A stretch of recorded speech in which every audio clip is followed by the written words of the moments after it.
Hello and welcome प्यारे बच्चों, कैसे हो सारे। मैं असीम भारद्वाज स्वागत करता हूं आप सभी का संसारम पे। CSIR नेट एग्जाम 2026 दिसंबर वाला आप सभी एस्पिरेंट, वेलकम है आप सभी का इस सेशन के अंदर। आज से हमारा CSIR नेट का ये बच्चे बैच स्टार्ट हो रहा है। आज उस बैच के अंदर ये पहला सेशन हमारा है।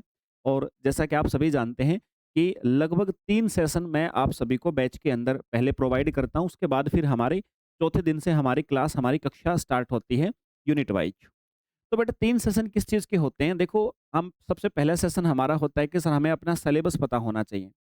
दूसरा सेशन होता है हमारे एग्जाम पैटर्न के विषय में सर। और तीसरा सेशन होता है कि प्रिपरेशन करने के लिए स्ट्रेटजी क्या रहनी चाहिए सर। ये 3 चीज़ें हमारे मस्तिष्क के अंदर, हमारे ब्रेन के अंदर क्लियर है ना बेटा, तो फिर हम सिलेबस को उस प्रकार से पढ़ पाएँगे कि हम हमारे सीमित समय के अंदर, लिमिटेड टाइम के अंदर अपने एग्जाम को क्रैक कर दें हम।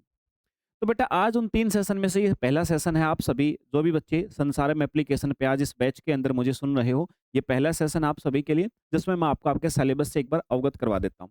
हो सकता है कुछ बच्चे कहेंगे सर हमें तो सिलेबस सब कुछ पहले से पता है, लेकिन बेटा देखो, हमारी शुरुआत हम हमेशा कहते हैं कि हम किसी एक बच्चे को नहीं पढ़ाते हैं। जो बच्चे जितने भी हमारे पास बैच के अंदर हैं, हर प्रकार के बच्चे हैं, हमें हर प्रकार के बच्चे का सिलेक्शन चाहिए। और हमारा मोटिवेशन इसलिए भी शानदार है इस बात को लेकर के, क्योंकि अभी कुछ समय पहले ही, जैसा कि आप सभी बच्चे जानते हो, कुछ समय पहले ही हमने लगभग जो बिलो द मीडियम बच्चे थे, उनका भी सिलेक्शन अभी पिछली बार दिया था। तो इसीलिए हमारी स्ट्रेटजी के आधार पे हम लोग ये पहला सेशन शुरू करते हैं। देखो बेटा, CSIR DBT net life science syllabus, यहाँ पर एक नई टर्म आप सभी को देखने को मिल रही है, DBT, जिसको हम लोग कहते हैं। सर ये नाम आप अलग क्यों लिख रहे हो? देखो भाई, एक बात समझिएगा स्टूडेंट, आप सभी के सभी, भाई CSIR नेट तो देखो, आप कहोगे सर हम सबको ही पता है, CSIR नेट के नाम से एग्जाम होता है, लेकिन सर आपने ये अभी ये क्यों लिखा है CSIR DBT नेट क्यों लिखा है सर?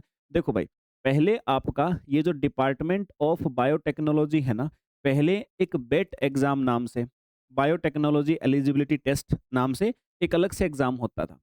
अभी क्या हो गया है, ये मर्ज हो गया किसके अंदर, आपके CSIR नेट वाले के अंदर, अब मर्ज होकर के एक ही एग्जाम होता है।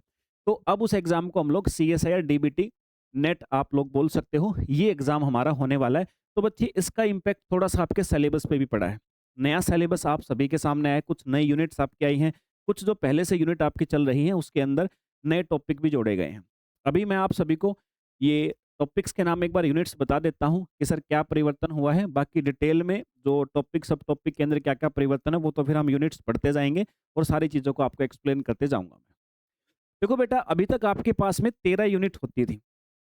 13 यूनिट, सबसे पहली जैसे यूनिट होती थी molecules and their interaction relevant to biology, अणु और उनकी आपसी जो क्रियाएं होती हैं बच्चे, अणु और उनकी जीव विज्ञान से संबंधित अंतःक्रिया। दूसरी यूनिट होती थी सेलुलर ऑर्गेनाइजेशन, यानी कोशिकीय संगठन। हिंदी में मैंने लिखा नहीं यहाँ पर, एक ही स्लाइड के अंदर मैं सोच रहा था आपको कंपेयर करवा दूं। बाकी क्लासेज आप सभी जानते हो, हिंदी और इंग्लिश, हर एक वर्ड, हर एक लाइन दोनों ही लैंग्वेज में आपको समझाई भी जाती हैं और आपके सामने लिखी भी रहेंगे बच्चे।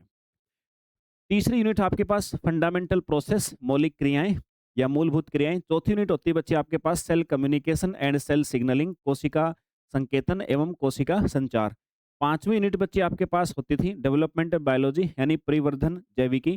छठी यूनिट आपके पास सिस्टम फिजियोलॉजी प्लांट की, यानी पादप कार्य की। और सातवीं यूनिट होती थी बच्चे आपके पास एनिमल फिजियोलॉजी, यानी जंतु कार्य की।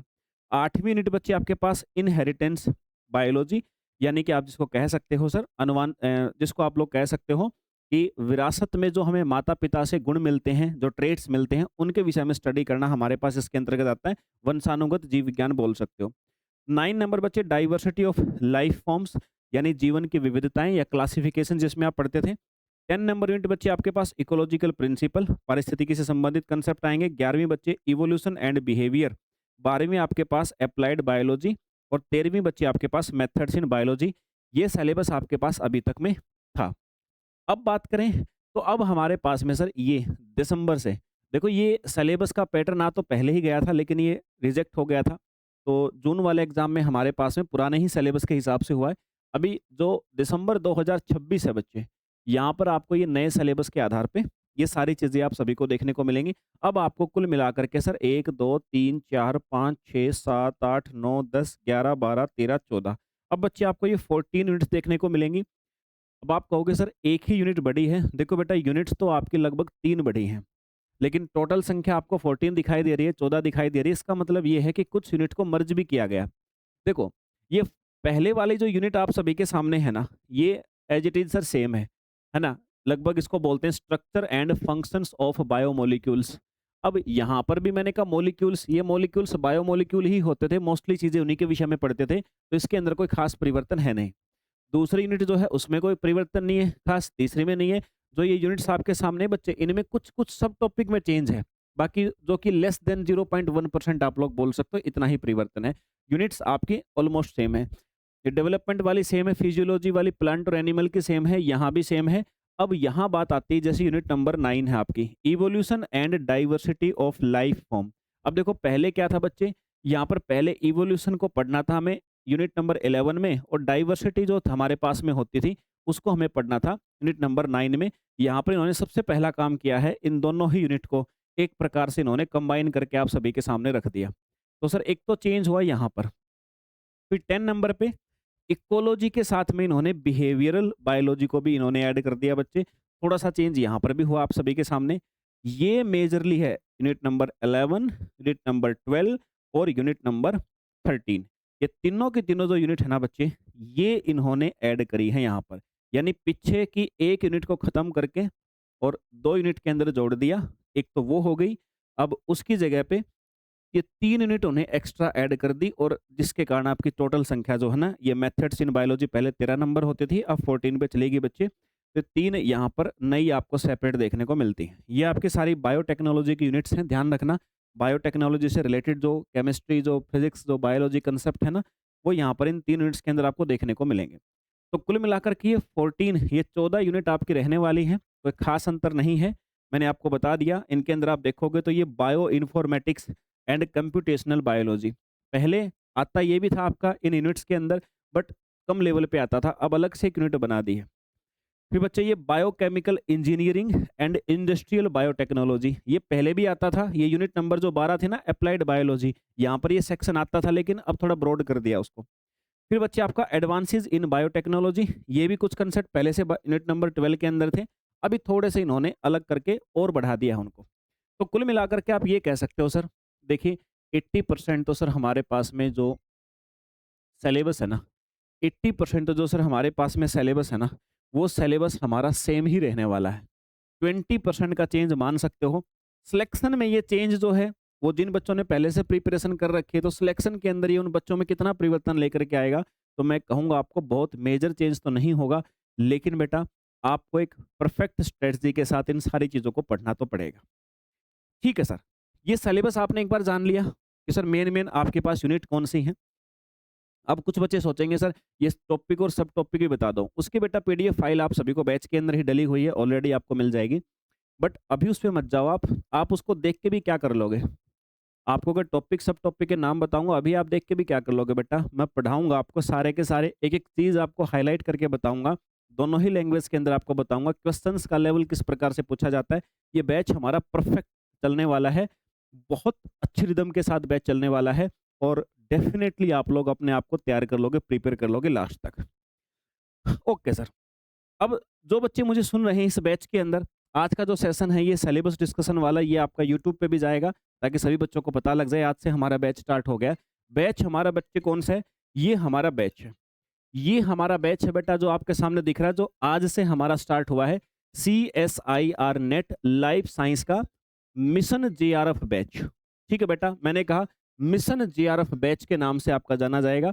इसमें क्या मिलेगा आपको? इसमें आपको part A, part B, part C, जो आपके CSIR नेट एग्जाम 3 पार्ट में बटा होता है, तीनों ही पार्ट की प्रिपरेशन होगी इसमें। यूनिट वाइज MCQ और PYQ दोनों चीजें प्रैक्टिस होंगी, मॉक टेस्ट मिलेंगे, और जो डीप थिंकिंग या एनालिटिकल बेस्ड क्वेश्चंस आते हैं ना, उनका स्पेशल सेक्शन इस बैच के अंदर आप सभी को रहने वाला है। ये खास बातें आपको सारी इस बैच में मिलेंगी।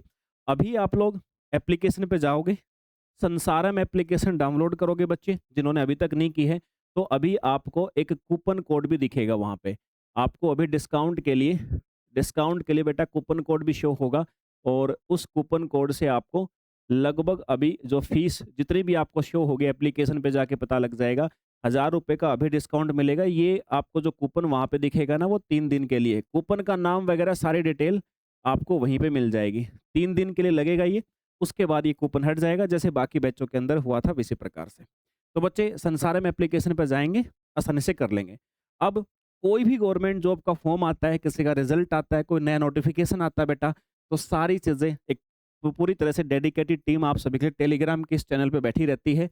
आपको फ़ॉलो करना है टेलीग्राम चैनल, इस लिंक को अपने फ़ोन के कैमरा से स्कैन करो, एक लिंक शो होगा, आप जॉइन कर सकते हो। ऐसे ही बेटा ये व्हाट्सएप चैनल है, यहाँ भी इंस्टेंटली इन्फॉर्मेशन आती है, इस क्यूआर कोड से जॉइन कर सकते हो और ये इंस्टाग्राम के लिए है, इसको आप जॉइन कर सकते हो। इन सारी चीज़ों से बेटा होगा क्या, आप सभी को जो भी इन्फॉर्मेशन होगी तुरंत आपको मिल जाएगी, आपको कहीं भटकने की आवश्यकता नहीं पड़ेगी। यूट्यूब चैनल पे जाकर के अलग-अलग टीचरों के कमेंट सेक्शन में आपको दिक्कत नहीं होगी मेरे भाई, ठीक है? तो ये थी जानकारी और आज का हमारा पहला सेशन था। So welcome to the batch my all dear aspirant.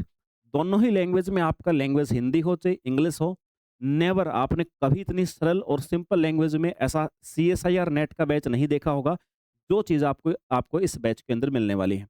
मैं असीम भारद्वाज, आप बहुत अच्छी प्रकार से जानते हैं। अभी पीछे आप 1 साल का रिकॉर्ड उठा के देख लीजिए, तो बच्चों का किस प्रकार से सिलेक्शन हुआ है।